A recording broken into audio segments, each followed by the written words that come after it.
Alam ko din po, tayong lahat ay may pinagdadaanan na hirap, problema at pagsubok sa buhay. Ang tanong, ano ang sagot dito sa iyong problema, pagsubok at hirap? Tatlong bagay lang po na dapat nating sundan para magkaroon ka ng magandang kasagutan diyan sa bagay na iyong hinaharapan na tunay naman ikaw ay nahihirapan at minsan gusto mo nang sumuko. What are these 3 steps that we must follow in order to find a solution to our very hard and difficult problem sometimes in life? Unang-una po, you must identify what is the problem. Hanapin mo, tingnan mo, ano ba ang pinagmumulan ng iyong problema. Habang nandyan pa rin yung ugat ng problema, kahit na maghanap ka ng iba't ibang sagot o solusyon, lalala at lalala ang problema mo. Amen? Kung hindi malinaw kung ano ang problema sa iyo, wala kang makikitang sagot sa iyong problema.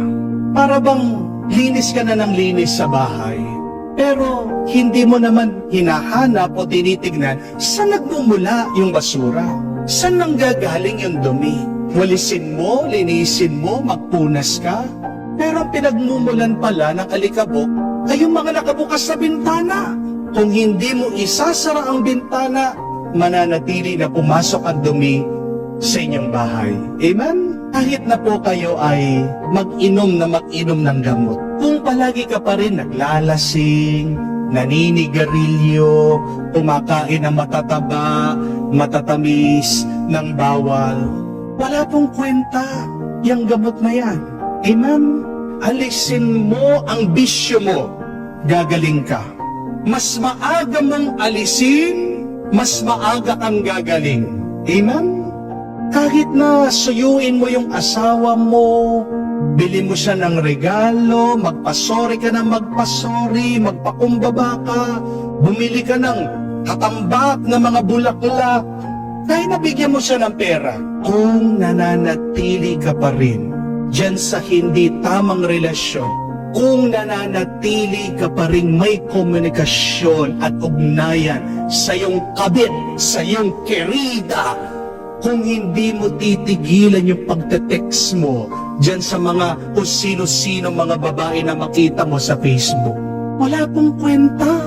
Yung inyong pagsuyo sa inyong asawa, wala pong halaga, walang kahulugan. Yung inyong paghingi ng tawad sa inyong asawa.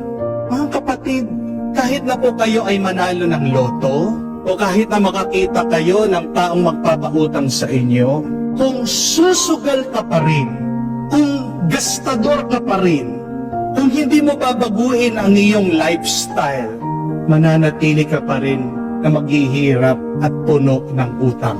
Amen? Magkukulang at magkukulang ka pa rin sa pera. Kung hindi mo aayusin, ano ang dahilan bakit ba nauubusan ka ng pera in the first place?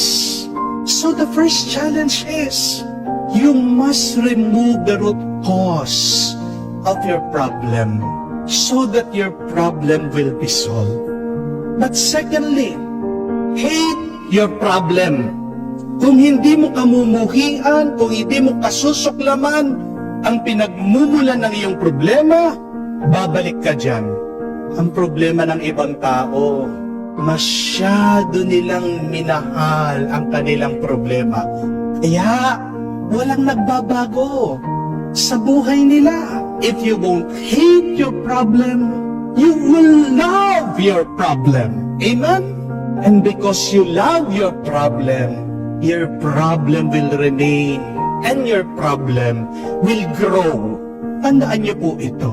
Yung mga yumaman, ayaw na nilang bumalik sa paghihirap. Ayaw na nilang maranasan. Yung wala kang makain, pangit ang iyong tirahan, hindi mo alam kung saan ka kukuha ng pera para pagtustos na pang-araw-araw pangangailangan. The rich has become rich because they have hated the experience of poverty. Amen? Yung mga pumayat, Bakit pumayat sila? Yung mga sumeksi, yung mga gumanda ang kanila pangangatawan. Ano yung karanasan nila? Ayaw na nilang bumalik dun sa itsura nilang mataba, mabigat ang kanilang katawan. Kaya nagsumikap sila na mag-exercise. Yung mga taong nagpakabanal, tinuwid ang kanilang pamumuhay, nasusuka na sila. Hindi na nila matiis ang kanilang mga kasalanan. Kaya nagbagong buhay sila. My dear friends, your problems will persist if you won't hate them. Kailangan mong kasuklaman yung iyong problema para iwanan mo yan, para iwasan mo yan, at para makakita ka ng mas magandang buhay. Amen? Third and last, you must always remember that God is the only answer to your problem. Whatever your problem is, God is always the solution. Ano man ang iyong problema, Diyos lang ang makakatulong sa iyo. Diyos lang ang makakasagot niyan. Alam niyo po sa mga adik, meron po silang tinatawag na 12-step program.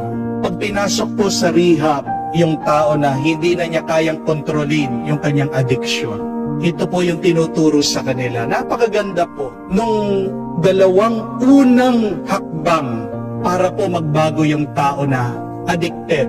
Sugal man yan, pornografiya, sa babae, drugs, sa alak, sigarilyo, anumang po yan na nakasira sa kanilang buhay.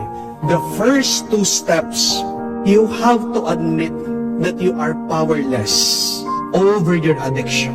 Pero yung pangalawang hakbang po, sabi, you must believe in a higher power that can help you. Ano man ang gawin natin, may hangganan tayo. Mahina lang tayo eh. Pero kung tayo ay mananalig, kung tayo maniniwala sa Diyos, lahat ng problema mo, may sagot siya. Amen? God is always the answer, whatever your problem is. When you are sick, God is your healer. When you are in debt, may utang ka, God is your provider. When you are afraid, God is your peace. When you are angry, God is your forgiveness.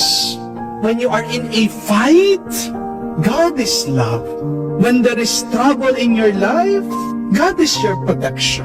And when you are disappointed, God is your success.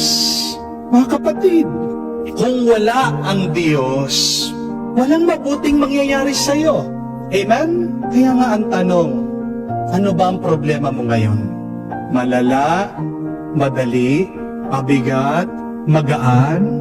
Ano man yan, huwag mo sanang kalimutan ang 3 hakbang para makakita ka ng sagot. Una, alamin mo ang ugat, ang sanhi ng problema mo. Pangalawa, pamuhian mo ito, kasuklaman mo ang pinagmumula ng problema mo. Pero pangatlo, ang sagot na hinahanap mo ay nasa Diyos.